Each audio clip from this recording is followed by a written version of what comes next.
Hello! In this video, first a look at what's growing, then I get some new pavers and I put Fatsia spider's web and sea holly in the ground. And then finally a look at a couple of tiny insects that I found in the garden and pond. In my last video, the red tulip had bent over in the rain.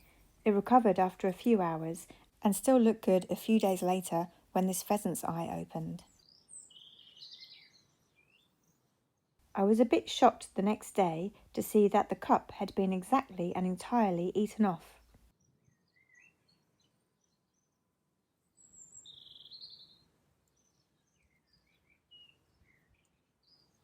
In the silver box, the muscari are finished, although there are still some growing in the flower bed.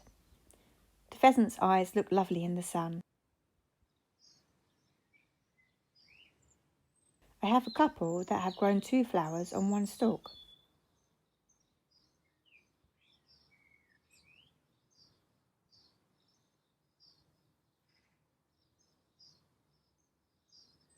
I have a few English bluebells dotted about in pots. They are mostly coming to an end now, such small and delicate flowers. At the sunny end of the garden, the French lavender is just coming into flower. I love the large bracts on this variety that look like bunny ears. These semperviviums are left in the bottom of the greenhouse over winter. It was quite a dark place and they have grown tall, reaching for the light. This one has sent out long shoots. I will leave them in the shade for a few days and try them in the sun next week. I had some more silver chimes come out at the shadier end of the garden. They have also been eaten, even after I coated them with Vicks Vapor Rub. They are either being eaten by something other than slugs or snails, or they are that tasty that they will go over the Vicks to get to them. The petals on these spring green tulips are deformed. This could be due to a virus, something fungal, or because of environmental conditions. I'm not too worried though, because they are separate from everyone else in their own pot. With the lily of the valley in the pots growing nicely, I started to wonder what happened to the Solomon seal. I had a look in the area where I planted it. I had to look quite carefully. Then I spotted this little thing growing that looks different to everything else. So I think this must be the Solomon seal. Careful not to damage it. I see something has already had a little nibble on it from this side. Hopefully it will be okay. A week later I checked it again and it had grown quite long, but then the next day it was floppy, so something has been chewing on it. I carefully gave it some Vicks Vapor Rub and sprinkled wood ash around it. Fingers crossed it will strengthen and survive, and whatever is eating it will leave it alone now. Hellebore Christmas Carol hadn't been doing much. I had looked closer a few weeks ago and found that there were new shoots that had been growing, but that they had been chewed off.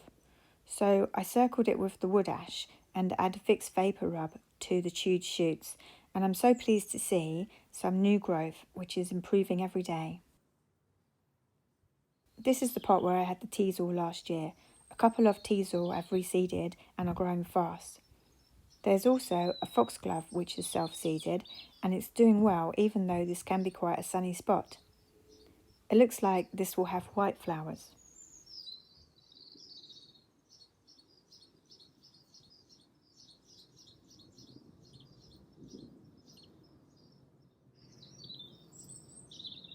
This is the meadow grass seed that I sowed a couple of weeks ago.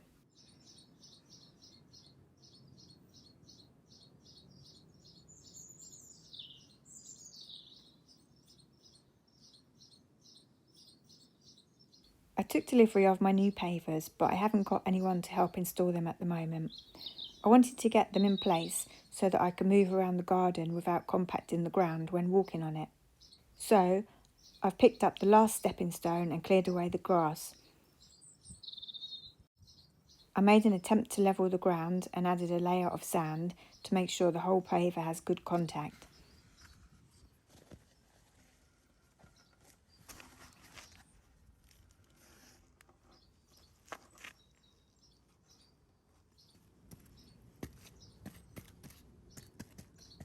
This took quite a lot of time and effort, so for the others I just dug over the soil and placed the paver on top. That in itself, digging over, was still quite a lot of effort. Having them placed temporarily like this will also give me a chance to see if I like this layout. Last week, one day, I came home to find one of the echinaceas had been knocked over. I had moved them to the plank because they were being eaten by something. It didn't look good. And with the green jewel, despite all attempts to protect it, it had been completely eaten. I decided to repot all of these plants using some good quality John Innes No. 1. I don't have much hope for the green jewel, but figured it was worth a try. I pour on water to clear away the compost. It looks dead, but we will see.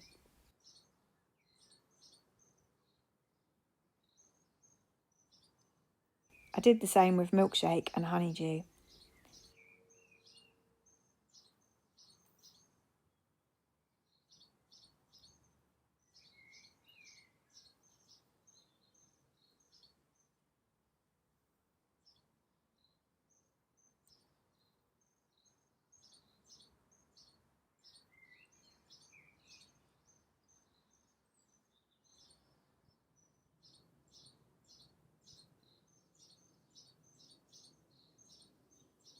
Now I'm placing them in the sun during the day and bringing them to the patio for the night. Now to put the Fatsia spider's web in the ground. First I have to clear this horrible grass and make a nice edge. I have some spare bricks that will do for the edging. There is some cement here from where the fence was installed, so I've put some sand on it so that the brick can sit level with no gaps. I will add some more stones to the other side later. The sand may wash away over time, but I don't like to use permanent cement. Previously I had a little patch of stones here, but they have been covered over time and also from rotavating, so I'm digging out what I can.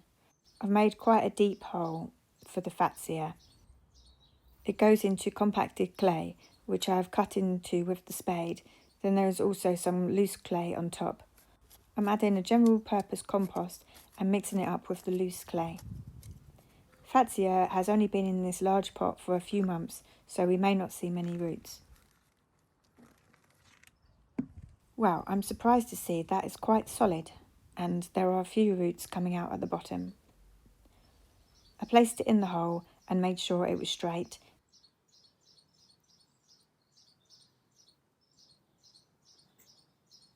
Then I added the general purpose compost around the sides. The other part of the hole is for the sea holly.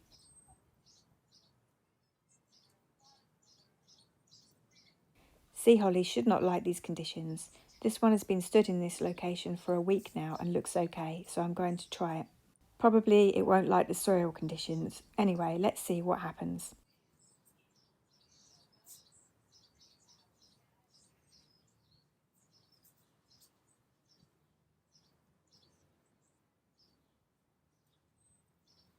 For this plant, I am putting in some of the John Innes No. 1 directly next to the plant.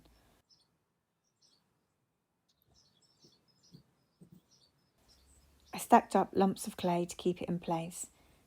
Then I filled the gaps with general purpose compost and covered with the loose clay soil and gave them some water. That took quite a lot of time and effort, and also I need to get some more general purpose compost, so I will do the other plants another day.